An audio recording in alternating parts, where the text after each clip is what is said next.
Olá, tudo bem com você? Eu sou o professor Ronaldo e estamos aqui para a nossa aula de filosofia, aos alunos do terceiro ano. Para você que não está acompanhando, ou também para você que está nos acompanhando, eu quero lembrar que aqui estamos na nossa quarta aula do segundo bimestre. Olha só, o tempo está passando rápido. Só recapitulando aqui um pouquinho do que nós vimos até o momento. Você pode acompanhar lá pelo nosso livro didático, que é o Filosofando, e você pode acompanhar também pelo material que eu estou postando lá no site do Sovaco da Cobra ou pelo nosso canal. Veja só, a primeira matéria, a primeira aula desse conteúdo foi Ciência, Tecnologia e Valores. Conhecimento básico sobre ciência. Aqui nós estamos estudando Filosofia da Ciência. Na segunda aula nós vimos Ciência Antiga e Medieval. Na terceira aula nós estudamos sobre a evolução científica do século XVII. E agora, enfim, chegamos ao século XVIII com o estudo do método das ciências da natureza. Então, como vocês podem observar, nós estamos fazendo aqui um processo, caminhando ponto a ponto, com a história, o desenvolvimento e o progresso das ciências, até chegarmos à ciência moderna, ou, digamos, à ciência contemporânea. Pois bem, quando nós falamos do método da ciência da natureza, é um assunto um tanto quanto amplo e também complexo, mas vamos tentar entender isso. Primeira coisa, a ciência passa pelo desafio. Qual que é esse desafio? Por isso você precisa estimular aqui e procurar usar a sua capacidade de pensamento para procurar entender isso. As ciências avançavam a partir de problemas que desafiavam a compreensão dos cientistas. Mesmo quando são solucionados esses problemas, surgem outros problemas que exigem novas pesquisas. Então, veja só, eu quero perguntar para você, qual que é mais importante? O bolo ou a receita do bolo? Veja só, você, por exemplo, ama o bolo de chocolate, aquele bolo suculento, aquele recheio, aquela coisa mais deliciosa. Mas se você só tem o bolo, acabou o bolo, o que aconteceu? Acabou. Mas se você tem a receita, o método de como fazer o bolo, então você vai comprar os ingredientes e fazer de novo o bolo. Quando nós falamos de método, estamos lembrando de receita. Vamos imaginar que você decidiu ir à praia. Então você vai fazer o quê? Você vai organizar e ir da praia. O que você tem que levar? E aí você vai imaginar, deixa eu ver o tempo, vai estar chovendo. Não, então eu não vou para a praia. Vai estar sol, então eu tenho que levar protetor solar, tenho que levar uma toalha, tenho que levar essa alimentação. Então você vai planejar. Isso é o quê? Você vai montar um método de como ir à praia para você. Então veja só, o movimento das ciências revela, portanto, o caráter provisório das conclusões da ciência. No entanto, se indaga sobre o procedimento dos cientistas diante dos problemas. E aí a pergunta, qual é o método? E aí nesse momento o método começa a ganhar grande relevância, principalmente a partir das contribuições de Galileu Galilei. Então é preciso agir com método, conjunto de procedimentos racionais, ordenados, planejados. E assim você faz acontecer. Porque esse conjunto de ideias, processos racionais ordenados, eles indicam uma direção. E aí eu vou seguir essa direção. E aí eu devo chegar aonde se foi planejado chegar. Por exemplo, uma viagem. Eu preciso planejar o que eu vou levar. E aí eu planejo primeiro, peraí, para onde eu vou? Eu vou de carro, vou a pé, de cavalo, de jumento? Eu preciso planejar. O que eu vou levar? Quanto tempo eu vou passar? Quantidade de roupa que eu preciso levar? Tudo isso faz parte desse planejamento para mim sair daqui e ir até Goiânia e depois voltar. A partir do século XVII, o interesse se deu pelas questões metodológicas. A influência de grandes filósofos, por exemplo, René Descartes, Francis Bacon, John Locke, David Hume, Baruch Spinoza e, claro, a grande contribuição de Galileu Galilei, que provocou uma revolução na ciência ao desenvolver um método com base na matematização, na observação e na experimentação. E aqui aumentou, com a contribuição de Galileu, eu posso dizer que aumentou a confiança na possibilidade de se conhecer, trazendo aqui uma profunda crença na ordem, nesse caso na racionalidade do conhecimento do mundo. Mas antes vamos falar sobre a investigação científica, aqui, antes de avançarmos mais, sobre o quesito da classificação das ciências. Então, primeiro, as ciências são classificadas. E aqui neste caso, são classificadas atualmente em, veja só, ciências formais, que são elas a matemática e a lógica, ciências da natureza. As ciências da natureza nós temos física, química, biologia, geologia, geografia. Nós temos aqui, continuando, né, as ciências humanas ou naturais, psicologia, sociologia, ciências sociais, economia, história, geografia, nesse caso geografia humana, tá? Linguística e etnologia. Então essas são as classificações das ciências, lembrando que existem os casos das chamadas ciências híbridas, o qual nós temos engenharia, informática, medicina e biologia, que são fruto aqui de áreas técnicas que se misturam em função para atender determinada situação. E aí o nosso foco aqui neste momento vai ser voltado para as ciências da natureza. E o grande método, o grande foco dentro desse projeto da ciência da natureza é o método experimental. O método experimental da ciência da natureza, ele tem algumas etapas. São elas a observação, a hipótese, a experimentação, a generalização e a teoria.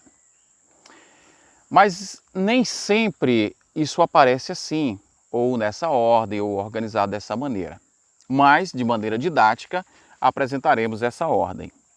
Vamos começar pela observação. A observação, a todo momento estamos observando alguma coisa. Mas digamos que é uma observação sem compromisso, uma observação de olhar o espaço, de olhar os detalhes. Não é uma observação de profundidade com caráter científico. E aí, veja só, é uma observação por acaso. Mas a observação científica ela precisa ser rigorosa, precisa, metódica e orientada para a explicação dos fatos, que vai orientar para uma teoria. Às vezes elas exigem instrumentos. Se você vai observar uma célula humana, não dá para você fazer isso a olho nu. Você precisa do microscópio. Se você vai observar uma constelação, um planeta, a Lua, você vai precisar de instrumentos para isso. Se você vai observar a temperatura, é mais confiável você observar a temperatura com um termômetro do que simplesmente com a sensibilidade do tato. Tudo bem? Então veja só. E aí, será a observação sempre confiável, né? A observação dos fatos, mas de quais fatos? O olhar humano, ele é sempre dirigido por uma intenção e ele tende a certos pontos, tá certo? Então, nem sempre os dados estão diante de nós para que a gente olhe e identifique. Às vezes precisa de um conhecimento, de entendimento para chegar a esse entendimento, tá certo? Agora vamos à hipótese. A hipótese, ela é a explicação provisória do fenômeno. É uma interpretação antecipada. A hipótese, o papel dela é organizar os fatos de acordo com a ordem para tentar explicar aquele ponto provisoriamente. Qual a fonte da hipótese? A hipótese, ela pode ser formulada aqui nessa etapa do método científico. O cientista é como se fosse um artista. Ele é o criador. E aí ele vai criar uma hipótese que pode ser a partir de um insight e pode ser a partir de estudo e trabalho bruto. Mas ele vai precisar conhecer aquele assunto para ele ter uma solução daquele assunto, tá certo? E aí dentro da ideia de hipótese, digamos que como alguns grandes inventores citaram, tal como Thomas Edison, que é 99% transpiração, trabalho, estudo, dedicação e 1% inspiração.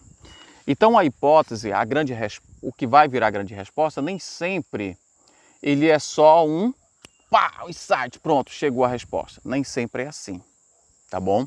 Então eu quero que você entenda que essa descoberta, às vezes, ela é resultado de muito estudo, de muita dedicação, tá bom? E aqui nós temos os tipos de raciocínio para se chegar a essa hipótese, para poder organizar isso. Nós temos a indução, o raciocínio hipotético dedutivo e a analogia. Se você observar a analogia, aliás, vamos começar pela indução. A indução, ela parte de um fato particular para atingir uma ideia geral. Por exemplo, eu poderia dizer, deixa eu ver, peraí, ferro conduz eletricidade, ouro conduz eletricidade, prata conduz, cobre conduz, peraí, são metais. Então todo metal conduz eletricidade. Tá vendo que eu parti de um elemento particular, o ferro, para definir para todos os metais? Lembrando que eu vou definir aqui se ele é forte ou fraco. Eu observei, peraí, eu observei o cisne, passou o cisne, ele era branco. Passou outro cisne branco, mais outro branco, e eu só fui vendo o cisne branco. Então eu chego à conclusão que todo cisne é branco. Aí chega e me aparece um preto. Aí eu vou dizer que ele não é cisne, ele é um fisne. Então você percebe que tem lá suas certas falhas, tá bom? Agora vamos ao hipotético dedutivo. O hipotético dedutivo, ele faz exatamente o contrário. Ele vai de uma ideia geral para chegar a uma ideia particular. Por exemplo, todo homem é mortal. Sócrates é homem.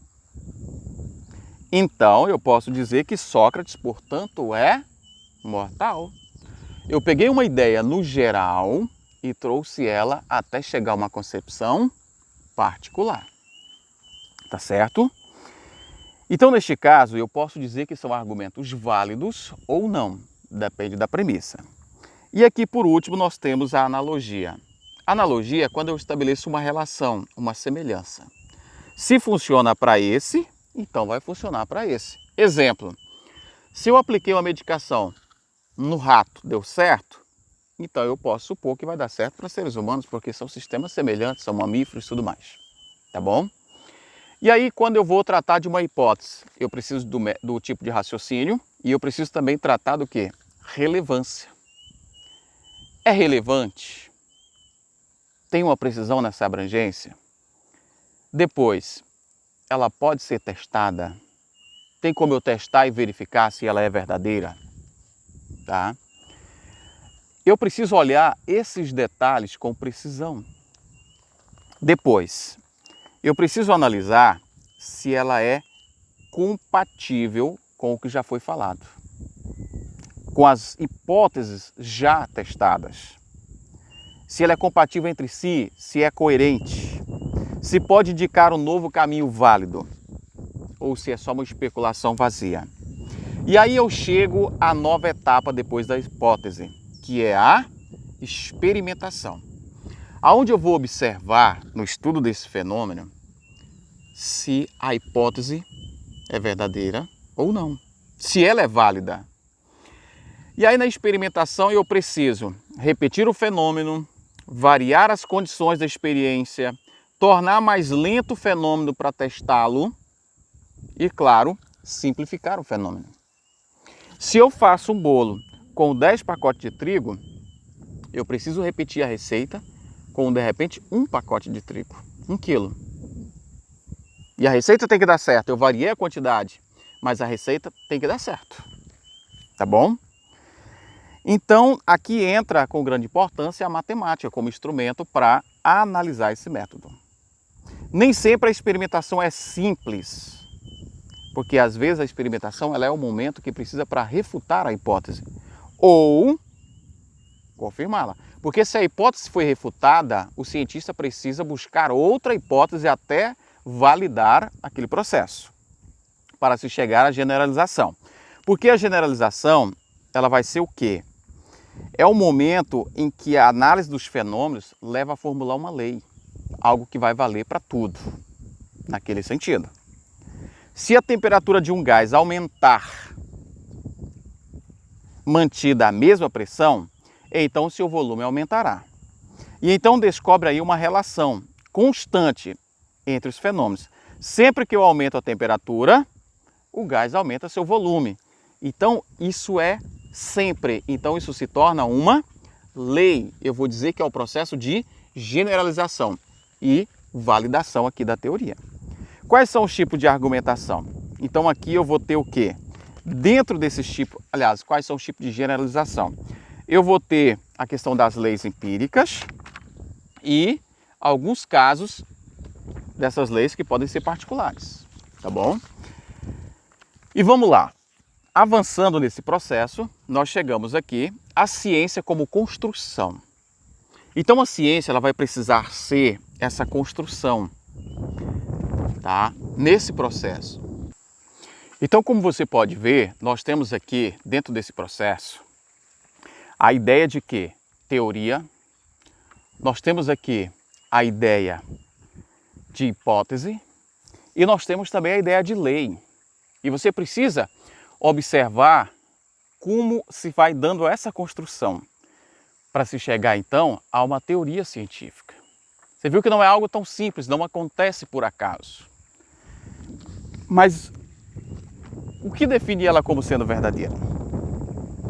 O sucessivo alternar entre teorias, que às vezes se completam, às vezes se contradizem, às vezes uma substitui a outra. E aí a gente vai produzindo conhecimento. Vai se gerando o processo de construção desse saber. E aí vai se desenvolvendo o conhecimento humano. E aí vamos apresentar aqui alguns exemplos do desenvolvimento dessas ciências, as chamadas ciências da natureza. Uma grande importância se deu, por exemplo, com as contribuições de Charles Darwin. Eu acredito que muitos de vocês já ouviram falar de Charles Darwin. E talvez ouviram falar de maneira preconceituosa. A grande sacada de Darwin foi publicada em sua obra, no século XIX, A Teoria da Evolução Orgânica.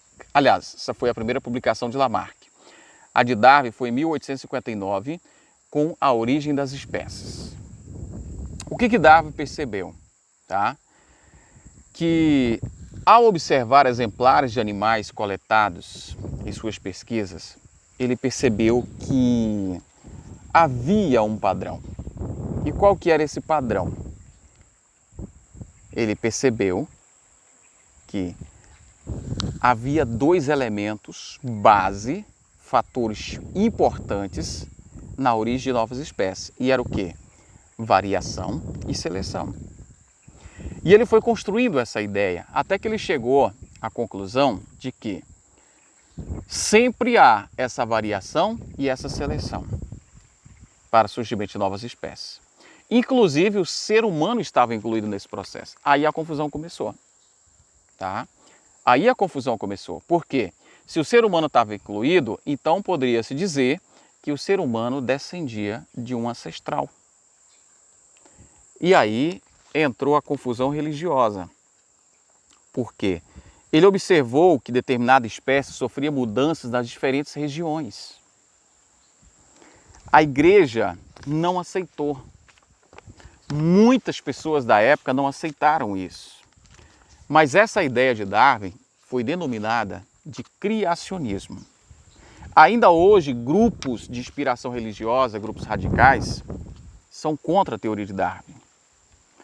Um estado do Kansas, nos Estados Unidos, determinou que não era obrigatório o ensino do criacionismo em sala de aula.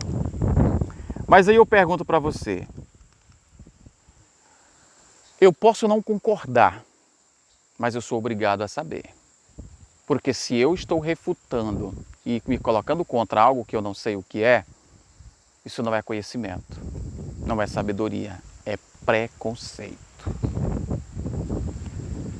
Lembra disso seguinte, não é obrigado você concordar, mas é obrigado você saber do que se trata. Se você não concorda, então estude para justificar e apresente algo melhor. Mas seja inteligente, não seja preconceituoso. Mas eu quero lembrá-los que o conhecimento religioso, ele não está para ser provado ou desaprovado.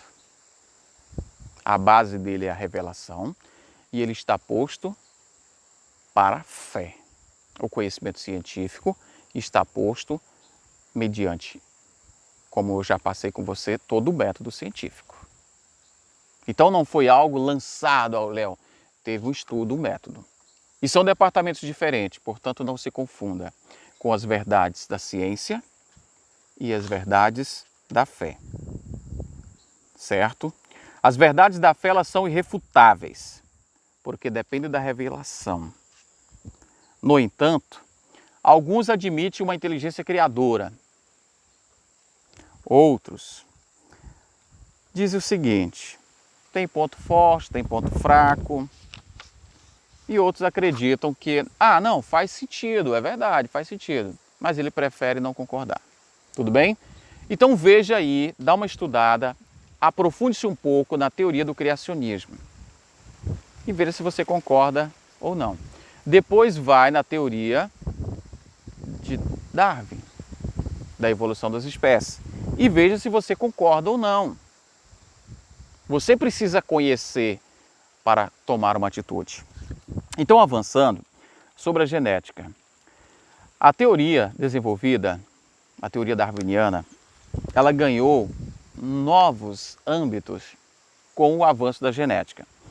Gregor Mendel, ele fez sucessivos testes a partir de combinação de sementes com cor, forma, altura. E ele descobriu uma coisa muito interessante, que as sementes traziam herança genética das outras as quais ela havia originado. O que vai confirmar, de certa forma, o que havia sido falado anteriormente por outros pensadores, até mesmo, né, que já acabamos de mencionar.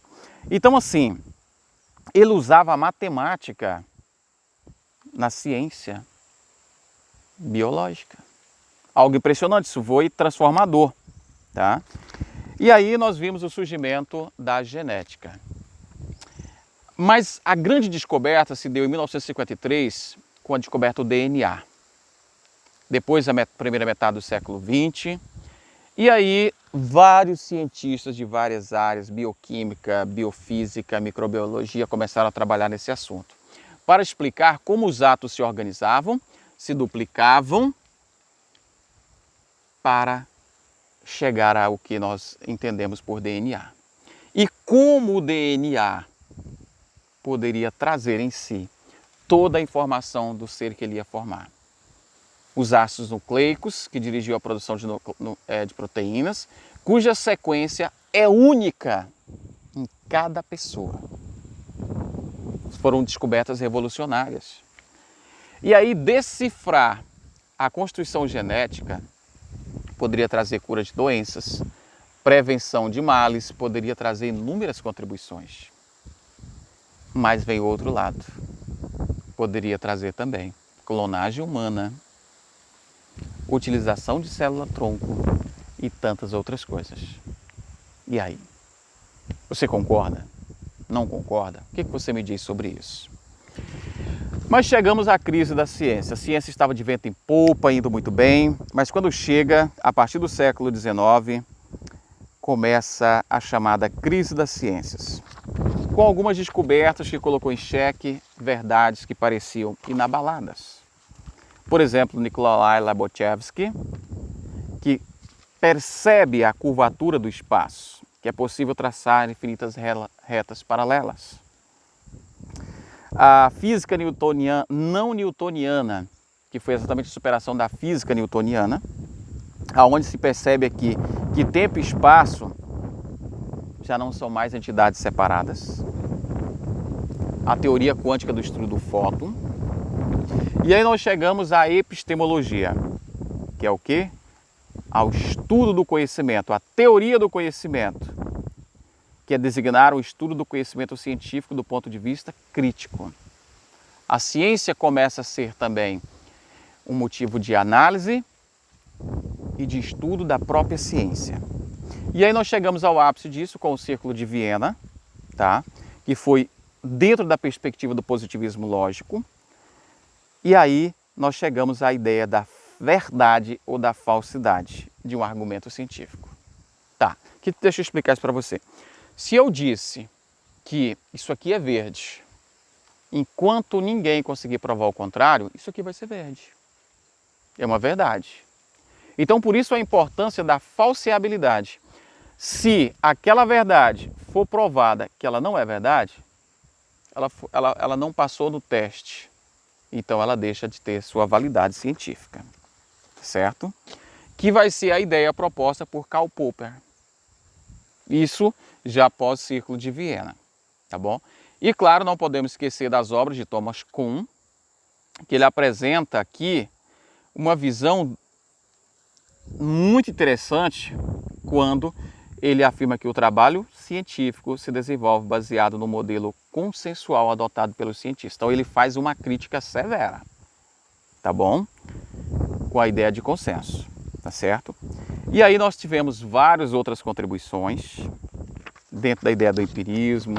Mas o que eu quero deixar para você é o seguinte: ciência não é brincadeira. Ela tem proporcionado conhecimento ao mundo, ampliado os poderes humanos, trazendo cura para a doença, novas tecnologias. Seus efeitos benéficos são imensos. Mas ela tem também seus riscos, os efeitos maléficos. Por isso é importante a liberdade do cientista, é importante o incentivo à ciência e é importante o estudo da população para saber se está no caminho certo ou não. Porque quando o povo é ignorante e não tem conhecimento, qualquer coisa passa como verdade. Não se deixe ser enganado. Só existe pilantra porque tem gente que se comporta como uma anta. Ele não tem conhecimento, ele não busca esse conhecimento e tudo que lhe é falado ele aceita como verdade. Seja crítico. Busque tudo aquilo que lhe for trazido como verdade, busque os fundamentos. Inclusive, falando sobre isso, estamos vivendo um momento do ápice da divulgação de inverdades, é o momento das fake news. Seja criterioso. Toda informação que você receber, busque confirmar se ela é verdadeira ou não. E você vai ver que muito do que você acreditava não passa de uma bela mentira. Tá certo? Então agora responda as atividades. Nós temos a atividade Revendo o Capítulo, aplicando os conceitos, uma dissertação para você fazer e caiu no vestibular. Uma boa atividade, é jogo rápido para você fazer, bons estudos. Não se deixe abater pela pandemia, são dias difíceis, não está fácil para ninguém, mas isso vai passar. Se cuida porque a pandemia não acabou, bons estudos, que Deus nos abençoe e não deixe as atividades acumular. Um abraço.